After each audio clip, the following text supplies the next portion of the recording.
The You could PvP. definitely just chill there for a couple hours, get your MK6 back, and then go back out to the DD if you want to risk it for the biscuit, or take a buggy out there and do what you gotta do. But I don't know. I think pushing the line as far as they did is a little much. I mean, we gotta look at it while we talk about it, but pushing the line out that far from where it was. Well, I think it was here, right? It stopped at B, maybe.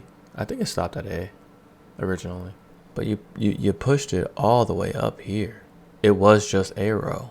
Yeah, so they gave them 3 sections and a half. So I mean, it used to be like you flew off this wall, man.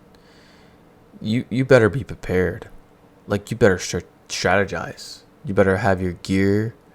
You better know where you're going, because if you get caught out here, you're potentially losing your thopter. You're potentially having to like come back down here, get picked up by a buddy, and it's rough.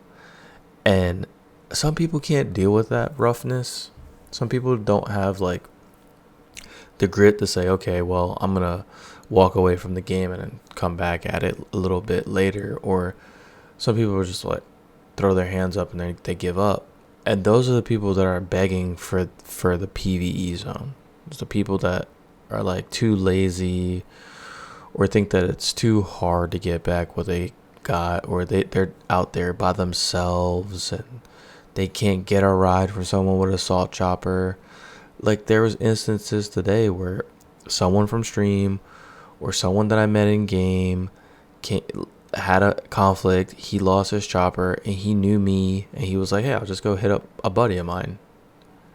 If DD's filled with randoms, if it's filled with guilds and it has a DD chat, it has all that kind of stuff, literally the systems are there for you to make friends and for you to have a easier time.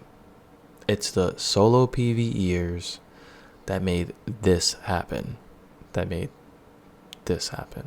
And I think they just did it because they could. Because they could complain.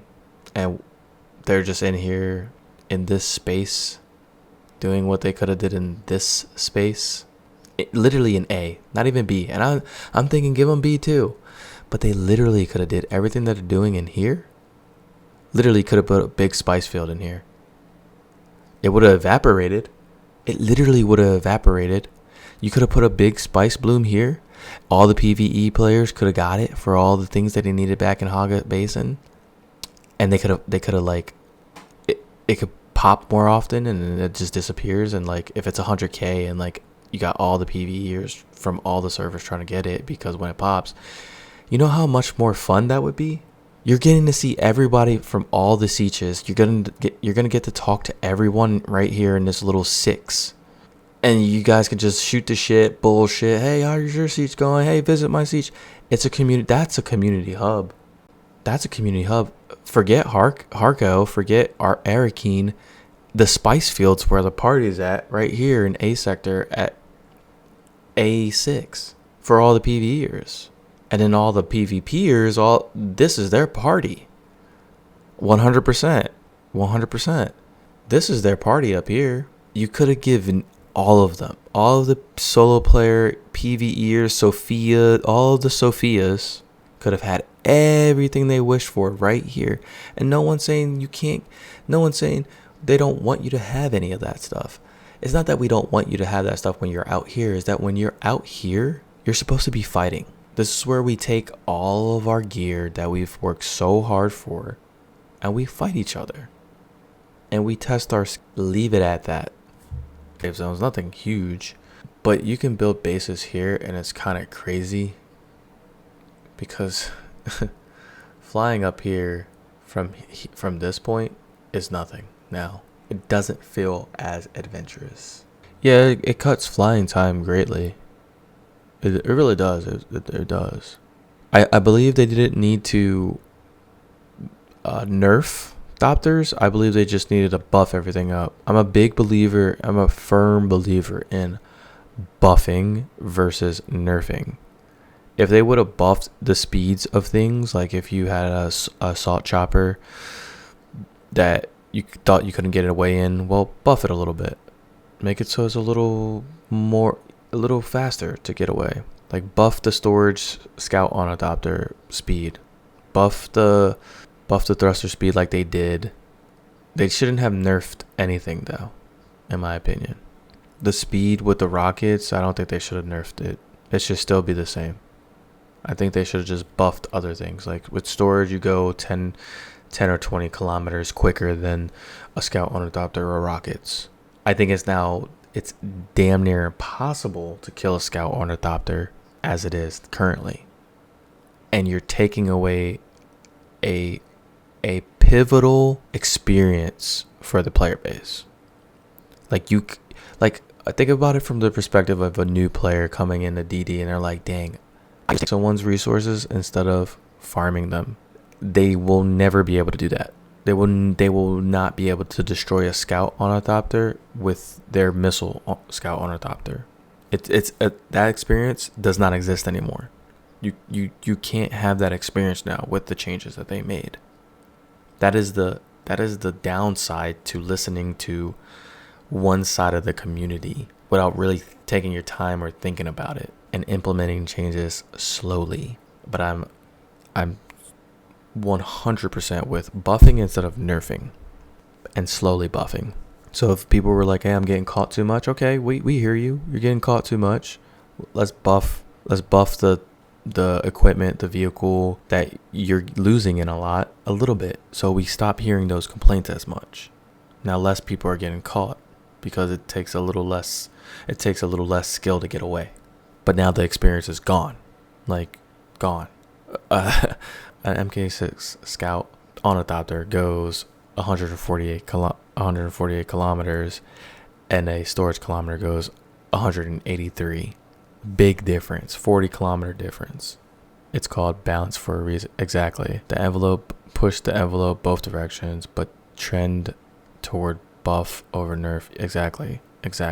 To make the game experience elevate instead of pulling it back, because deep nerfing pulls gameplay back. Like I was saying, like if a player experience was I was able to destroy something, I got so much excitement, so much of a pump, so much dopamine release for not endorphins, but dopamine release for blowing up that bird in that experience, and now I'm not getting it anymore at all. It was like they were cut off. We're just like all the PvPers were just like cut off completely. You just don't want to do that. You literally ripped what someone was enjoying away to give someone something that they don't even know if they're going to enjoy. There could be hundreds, there could be thousands of PvE players now in the DD like, I'm safe. And they probably don't even like the fact that they're safe. They're probably not even enjoying the game anymore. They got what they needed, and then now they're probably going to stop playing because they got what they needed. It's not a challenge. It's no longer a challenge for them. Why would they play? They got everything they needed.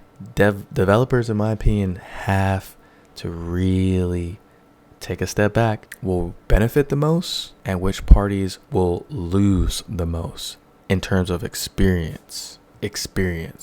Like, what are they experiencing? What is this change going to make the player base experience? Yes, you can. Well, yes, you can. You can outglide a MK6 Scout with rockets on in an MK5 Assault with a storage on. Yes, you can. You will limp away at the end because you're an MK5, but if you were an MK6, there's no way that Scout is catching you. There's no way that solo Scout is catching you. Now, if a group of Scouts catch you, that's a different story, but also it's a team game. So the game developers intended for people to group up with 32-man guilds or at least 4-man parties and go out into the deep desert. The sieges are to cultivate that bond with a group of people or a guild of people where you go in the deep desert and perform operations. Everything that you do should feel like a strategized operation where you're gearing up and you're getting ready And I'm pretty sure you see me and my group do that, where we go back to our carrier base, or we go back to our base. We're getting welding wire, we're getting rockets, we're getting fuel, making sure we have water, we're getting our thumpers, we're getting all the shit that we need together to go out and venture out. And that's how it should feel every time for everyone. But if you can just look at the player base and say, oh, you guys are having a hard time, we'll make it so that you can just leave the wall whenever, and with pretty much no preparation, and just come back with everything you need. Where's the challenge? Where's the adventure? Where's the effort and the stories? Like, I can have stories with these guys and be like, remember when we had to grab batteries, we had to grab wire, we had to get all this stuff and prep, and then we had to leave. I can talk about that all day. But if you make the game too easy, it's going to get boring. If you make it too hard, it's going to be extremely challenging and no one's going to want to play it. The balance, like you and I have just pretty much been discussing, is everything. Everything.